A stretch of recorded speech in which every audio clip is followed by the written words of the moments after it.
Christopher Columbus was the ISIS of his day. He justified rape, murder, and pillage with religion, and he funded his efforts with whatever he could steal. Today, while millions across America are celebrating Columbus Day, the city of Seattle is celebrating Indigenous Peoples Day. That's because last week the Seattle City Council unanimously passed a resolution to honor the contributions and cultures of Native Americans on the second Monday of October. While Seattle's decision may seem unusual, it's actually part of a growing trend.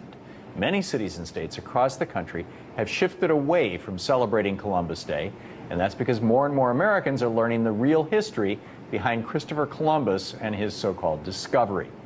First of all, Columbus didn't actually discover the Americas, despite what you may have been taught in elementary school. Thanks to archaeological evidence, we now know that there were many other groups from Europe who traveled to the Americas long before Columbus did. For example, back in the 10th century, the Vikings had settlements in what are now Greenland and Newfoundland. And DNA evidence proves that Polynesians came to South America almost a century before Columbus sailed the ocean blue. So Columbus's discovery of the Americas really wasn't a discovery at all. But enough about the discovery. Let's talk about the man himself and what he did to the indigenous people who he found when he arrived in the New World. When Columbus set sail in 1492, he was on the hunt for gold to bring back to Europe, and eventually landed on an island known as Hispaniola, which today is the home of the Dominican Republic and Haiti. Unfortunately, Columbus didn't discover much gold on Hispaniola, but he did find something as good as it, if not better: human beings, people. And Columbus thought that the indigenous people that he discovered would make great slaves. When Columbus discovered the Taino indigenous people of Hispaniola, he wrote back to the Spanish monarchs funding his voyage, saying that they are well built with good bodies and handsome features. They do not bear arms, and they do not know them. For I showed them a sword, they took it by the edge and cut themselves out of ignorance. They have no iron. Their spears are made of cane. They would make fine servants. With 50 men, we could subjugate them all and make them do whatever we want.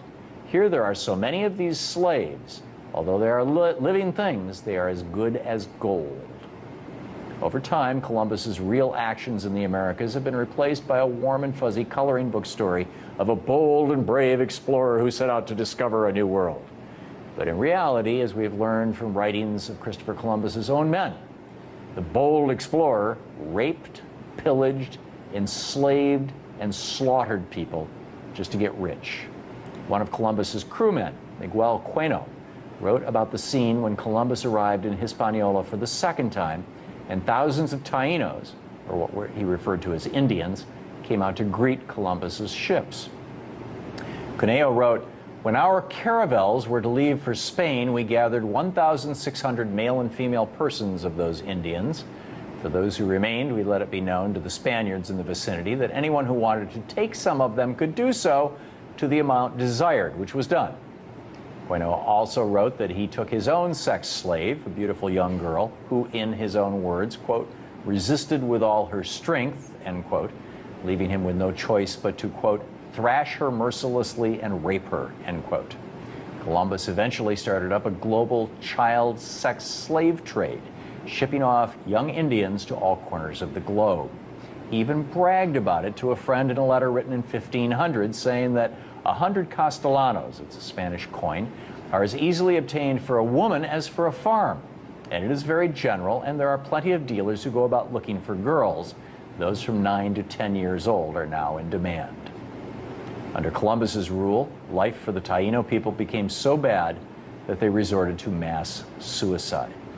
25 years after Columbus had arrived in Hispaniola, the Spanish missionary Pedro Cordoba wrote that as a result of the suffering and hard labor they endured, the Indians choose and have chosen suicide. Occasionally, 100 have committed mass suicide. The women, exhausted by labor, have shunned conception and childbirth.